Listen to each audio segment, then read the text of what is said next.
here! You're gonna need a gun! Don't worry, it's unloaded. It's unloaded now! Hey, this is Bryn, and today we're going to be talking about VR and specifically how it relates to the events industry. Now, I am quite a VR enthusiast, I won't lie. I love playing games like Onward, Half-Life Alyx, Star Wars Squadrons. However, not everyone has even experienced VR, period, before. So when they get it for the first time, it can be quite disorientating, and there is a bit of a steep learning curve in terms of how to use VR, especially if you're moving around in VR without actually moving around in real life. And this can make some people sick, can make people feel disorientated, give people headaches. It's not always a great feeling. And that is beside the fact that some people aren't gamers at all, so that's already a barrier to entry. So when it comes to VR, I think that it's not always the best choice when it comes to creating a creative event experience or even an experiential brand experience.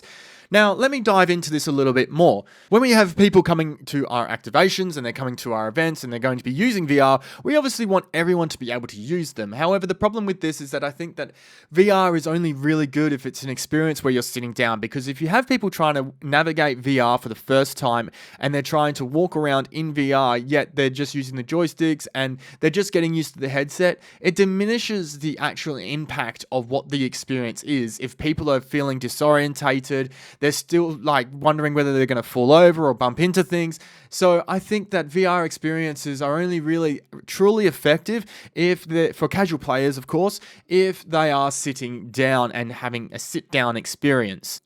Now, the biggest barriers to entry when it comes to using VR in events and using them in activations is actually the content itself.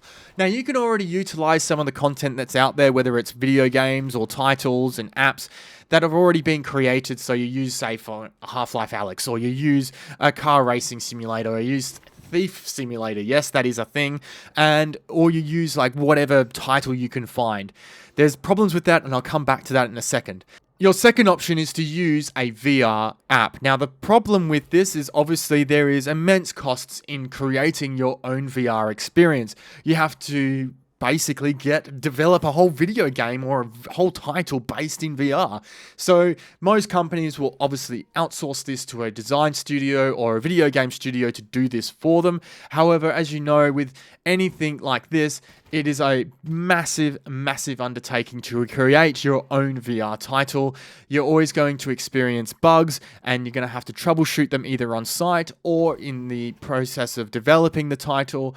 It is a massive hurdle to entry. Now, it goes without saying, VR is immensely expensive for any brand, really. It doesn't matter if you're a big brand or small brand. If you're doing 30 seconds, minute, or whatever, obviously the longer the experience is, the more it's going to cost. But even to do a small experience which only takes a couple minutes, then it's still going to be expensive, because you still have to build the worlds, you still have to build the compatibility and all the characters and do the testing of it.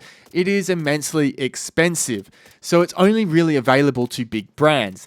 Now, I mentioned earlier that you can use video games and titles and apps that are already around and already commercially available. However, the problem with this is the fact that most of these apps are licensed for personal use only, which means that you can only use them in the confines of your home and for personal use. So if you want to use a title for a commercial purpose, even if the people are not paying for it. So say it's a private event and you've got VR in and you're going to use VR, or you're using it at a public event and people aren't paying for it. They're just walking into your activation, into your event, and they're using VR. You will still need to get the permission of the developer and the publisher of that app, game, title, whatever, before you allow people to use it. In layman's terms, it's the same as having a movie. You can't play a movie in public without having the license to play the movie in public, because the majority of the time, most movie titles, their rights of use are for personal use, at-home use only. Speaking of VR content, Half-Life Alyx came out 5 years ago. Now, Half-Life Alyx is a good case point example. It had amazing graphics, amazing gameplay, and it was really a standout game as being one of the most best VR titles out there. And to this day, that's still the case. The game was released 5 years ago, so there hasn't really been any massive titles to come out since then, which tells me and tells the whole VR community that there really isn't that need to invest in VR titles because of the barriers to entry for VR. The fact that you have to pay for the headset and get into it, plus have the space to play it, there really isn't like a massive demand for VR compared to AAA titles.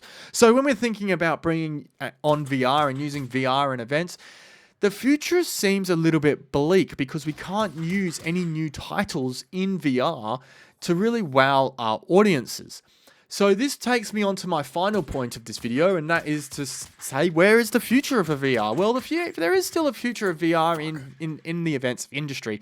However, I think it's going to change, and I think it's going to change slightly different, and I think that change has already started in AR. So AR is augmented reality. It's the blending of the virtual world and the physical real world. Now, we've already seen this with massive titles such as Pokemon Go, which is used all around the world with people trying to catch Pokemon in real life, and all they had to do was point their camera and catch that Pokemon.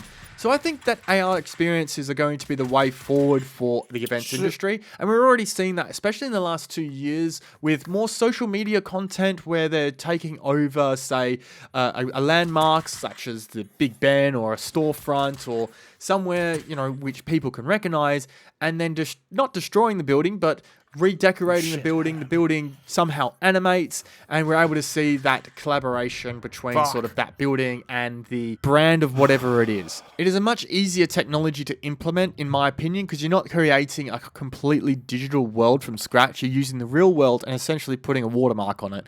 I know there's a lot more to AR than that, but from the extreme basic part of AR is putting digital content in front of the real world. You're not creating a whole new world.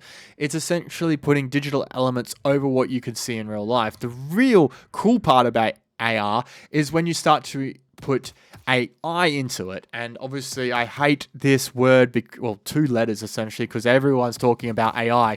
But when we start to incorporate AI, we can see how we can interact with the real world while still being able to incorporate the creativity of AR and digital experiences, where people don't have to worry about falling over or being disorientated or wearing a heavy headset. I think that's going to be the future. Now, are we there yet? No, we're not there yet. We don't have the hardware capacity to do that. I think that we still need more investment into AR products, such as, I know Meta did the Meta glasses with Ray-Bans, which was a good step in the right direction. Kind of not there yet with where we want it to be. And obviously the Quest 3 can do AR as well, because they are now obviously a much upgraded headset. Again, still not there. You've still got some of the massive barriers to entry, such as cost and the fact that it is heavy, completely obstructs your vision. And I think that it's still not 100% there. But in the future, within the next 5 to 10 years, I think that AR is going to be a massive pull for activations, both in the event sphere, in gaming, and I think it's going to be the next big thing. This is just a prediction. I don't think we're there right this moment. I think the software and the programming capacities to make really amazing AR experiences is pretty much there. Like, we can do that. However, I think what's holding us back is the hardware component. I think that we just haven't caught up where the hardware is commercially viable to be used in the events industry or just in general. I mean, we had the Meta glasses, we've had the Quest 3, but we just don't have them where they're at a point where they're both usable, wearable, and consumable for the average person opposed to just the tech enthusiasts. I think it's still a little bit way off. So those are my predictions, and this video, I hope you liked it. Don't forget to subscribe and to let me know in the comments what you think, and I hope to see you on the next one.